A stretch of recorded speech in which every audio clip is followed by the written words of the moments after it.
What's going on, you guys? Your boy Devon Terrell, the Living Weirdo, and welcome to part 3 of this mix and master series. Okay, so in this video, I'm going to show you how to get those vocals to blend with that kick and that snare. So let's get right to it. Okay, so like I showed you before, I showed you the kick and the snare. I got them to sit in a place that's great with the reference, which is Drake's Blue Tint. And now what I'm gonna do is now I move on over to my vocals. So I'll let you hear the raw vocal for what it is with the kick and the snare so you can see where it's sitting so far. Listen close. Early in the morning to be asking me these questions. I'm just trying to get back to the money. I don't want nobody but you because I'm way too invested. Please don't be alarmed just by a text. Yeah. Cool.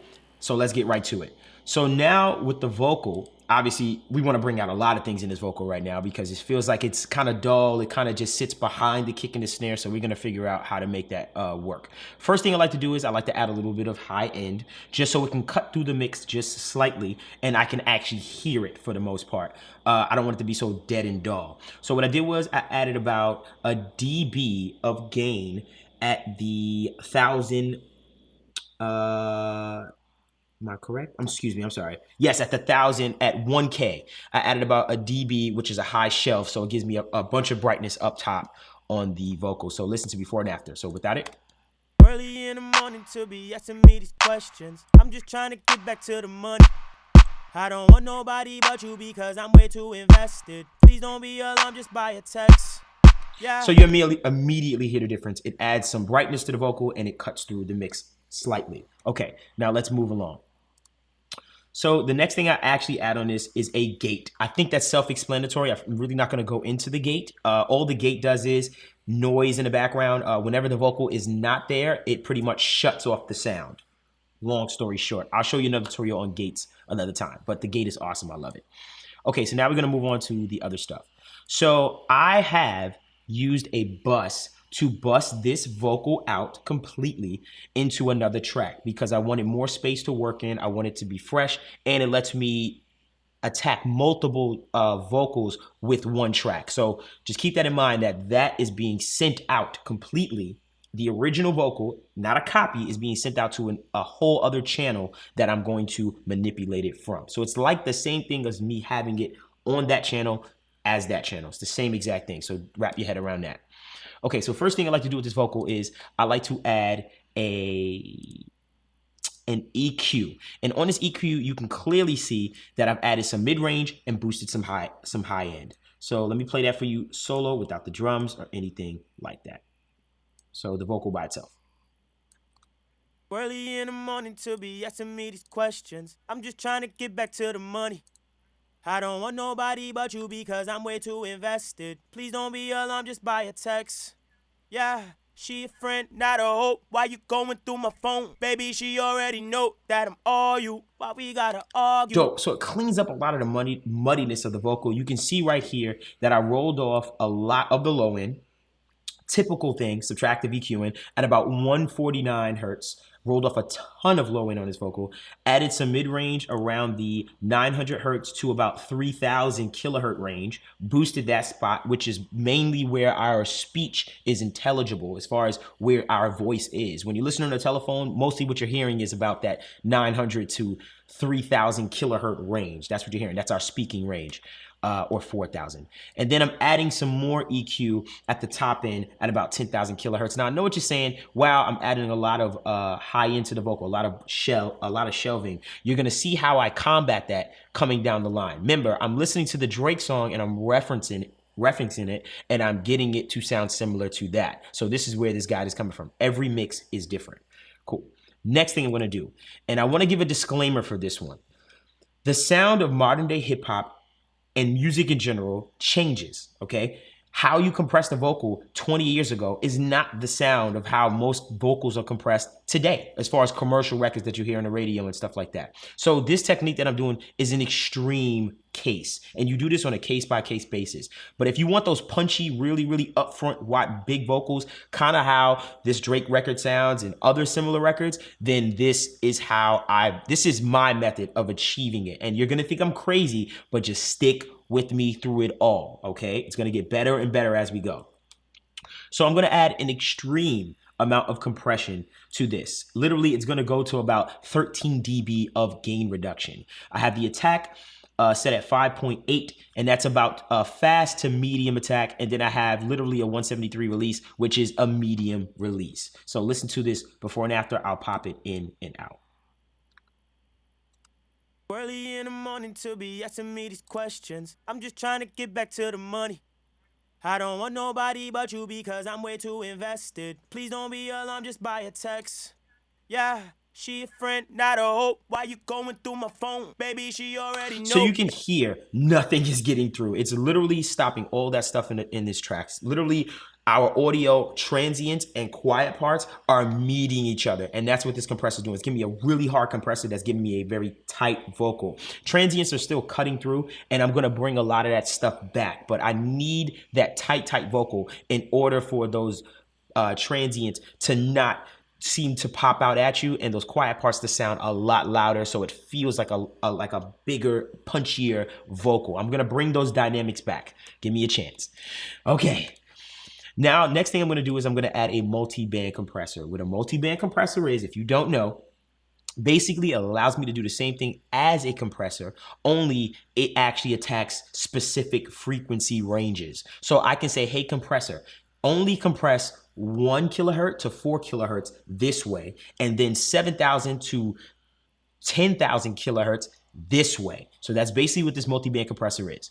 So mostly what I'm doing is I'm attacking the 2,000 kilohertz to 7,300 kilohertz range, and then 73 kilohertz range to 20,000 kilohertz range, I'm attacking different. I also am attacking a little bit at the 122 to 2,000 kilohertz range, slightly. I'm taking some of that out because it's a little muddy, and I'm compressing it. So I'm going to show you a before and after, pop it back and forth, and let you hear it. So before. Early in the morning to be asking me these questions. I'm just trying to get back to the money. I don't want nobody but you because I'm way too invested. Please don't be alarmed just by a text. Now, when you listen to that, it actually pops out. The top end seems a lot smoother, and it just, to me, I know it sounds very compressed, but it sounds better to me as far as how it's going to sit in this mix as a complete whole. Stick with me. I know it's crazy. We're going to continue. Okay, next thing I'm going to do is, now let's attack this high end that we've added so much. So I'm going to use the De-Esser, and what you know as the De-Esser is going to help me control those T's and those S's, sibilants, and it's going to bring those down to a level and compress them so they're not jarring to the ear. So without. Early in the morning to be asking me these questions. I'm just trying to get back to the money. I don't want nobody but you because I'm way too invested. Please don't be alarmed just by a text. So you can hear the S's and the T's are tamed way more than they were before. I'm literally compressing just that 16,000 kilohertz range, where a lot of that high end I feel like could get bothersome. I'm bringing that down. I'm attacking that because there's a lot that I boosted, but it still maintains the vocal so it sits in the mix. Okay, next thing is the juice. And the reason why I called it the juice is because all the compression that we've added to this vocal, I'm about to bring back some of that body. Better yet, a lot of that body that we have lost through that compression. So I'm going to do it back and forth and let you hear. So without it. Early in the morning to be asking me these questions. I'm just trying to get back to the money. I don't want nobody but you because I'm way too invested. Please don't be alarmed just by a text. Yeah. So you can hear that vocal. It sounds mean now. It sounds aggressive. It sounds gritty, and I like the sound. The tone that this particular compressor gives me, I haven't been able to find in a lot of other compressors. I highly recommend this RVox. It's amazing. But remember, this is just a compressor. You can also do this. So this is just another stage of compression that I'm using to really bring back that body that I lost in everything. Okay, last thing that I like to use on this vocal chain is this J37 tape, and this is a taste thing. Basically, this right here is an analog saturation plugin, and it's modeled from an old tape machine. And basically, like I told you before, analog sounding things basically have been known to give you a warmer sound and a punchier sound. And I like this because it takes off some of that digital edge with that warmth. So before and after, I'll show you. Before. Early in the morning to be asking me these questions. I'm just trying to get back to the money. I don't want nobody but you because I'm way too invested. Please don't be alarmed just by a text. Okay, so with that, it knocked off some of that digital edge or that high end that was really bright. It knocked off some of that and smoothed it out a little bit. So I like that plugin for what it did. It just helped me get a better tone out of the vocal that I appreciated. Okay, so that's there. Okay, next thing I'm going to do is I'm going to give you some effects. So before I get into my long reverb and my short reverb, which is detrimental to this entire process, I'm going to show you something. A parallel compressor. Yes, parallel compression. It's a huge secret. It really is something that brings out audio signals, and I love it because it doesn't damage the original version. Okay, so my parallel compressor is the same concept. Not going to show you all that stuff. Basically, I have my compressor, which is set to a 50-to-1 ratio, smashing this vocal. Same thing, attack all the way to the fastest setting, and then my release pretty fast as well. Actually, pretty slow. Yes, my release pretty slow, and then I have my limiter just keeping those peaks chopped and low. Same exact concept. So I do it before and after and let you hear it. So without. Early in the morning to be asking me these questions. I'm just trying to get back to the money. I don't want nobody but you because I'm way too invested. Please don't be alarmed, just buy a text. Yeah. So you can hear it. It really brought the vocal out. It felt like it just popped right into your face. And that's us adding some more body back into the vocal as well from all that we have lost in the compression. I've noticed this in modern day hip hop. These vocals are over compressed when I listen to them on the radio. But this is how I've managed to achieve it without really destroying everything that the song has to give. Okay, next thing I'm going to do is I'm going to add this high end, this very, very special trick that I do, which I've shown you in previous tutorials about adding crystal clear high end. Basically, what the high end is, it's similar to the parallel compressor. I'm sending out a copy, and what I'm doing is on the copy, I'm rolling off all the bottom end. Literally, all I'm hearing is the high end of this vocal.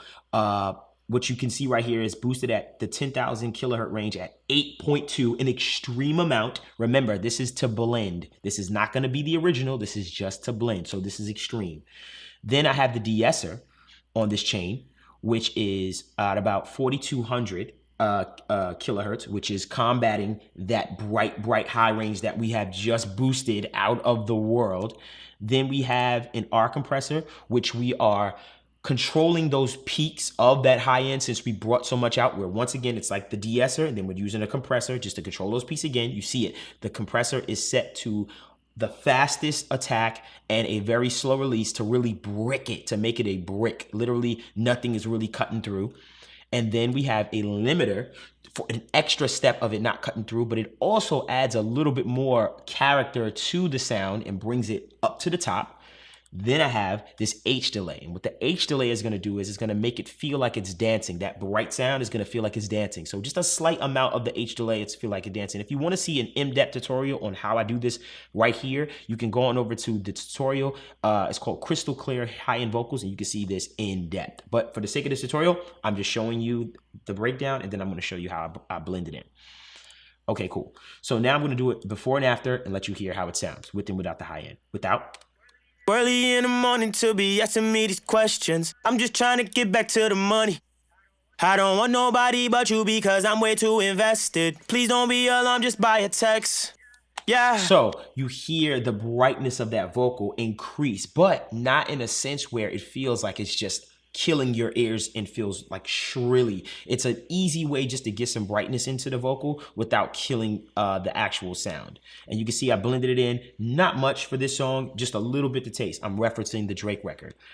So now, last thing I'm going to do is I'm going to add some reverb. And this is basically shooting back to the reverb that I showed you guys earlier in the first video when I showed you my setup. I'm shooting it to the LXP Hall and the LXP plate verb. So I'll let you hear it with all of the reverbs now. I'm not even gonna pop back and forth because it's night and day. Listen close. Early in the morning to be asking me these questions. I'm just trying to get back to the money. I don't want nobody but you because I'm way too invested. Please don't be alarmed, just buy a text. Yeah. So you can hear it. You have a really, really upfront, powerful vocal that's bouncing. And then you have this reverb that is putting it in a space, and it just fits so well in my mix. So now what I'm going to do is I'm going to let you hear it with my kick and my snare. And then I'm going to let you hear the Drake reference and let you compare the two. So this is with the kick, the snare, and the vocal, which is the important thing because then it lets me know how to put everything else around it. So listen closely. Early in the morning to be asking me these questions. I'm just trying to get back to the money. I don't want nobody but you because I'm way too invested. Please don't be alarmed, just buy a text. Yeah. Cool. So you can hear the vocal, the kick, and the snare all live in their own spaces and blend together. So I'll play mine one more time, and then I'm going to play you the Drake Blue Tint. So here's mine one more time. Early in the morning to be asking me these questions. I'm just trying to get back to the money. I don't want nobody but you because I'm way too invested. Drake. Look who I'm fucking again. I had on ice, but then I watched the ice get thin. Now that she sink or swim. One more time. Let's play mine. Early in the morning to be asking me these questions. I'm just trying to get back to the money. I don't want nobody but you because I'm way. Cool. We're getting there. But as far as where it's sitting, we're in the right place. Now, I know you hear the vocal sounds a little bit higher, but I'm going to show you how we get that to blend more. That's basically what I like to do starting. I like to do my kick, my snare, and my vocal matching up with the reference track because it lets me know where I'm sitting. So that's not mixing blind. So hope you enjoyed that tutorial. Make sure you follow us at HelpMeDevon on the Instagram. Make sure you like, comment, subscribe. Head on over to the next video where I'll show you the next step in this entire process. See you guys soon. Go to the next video. Go now. Go.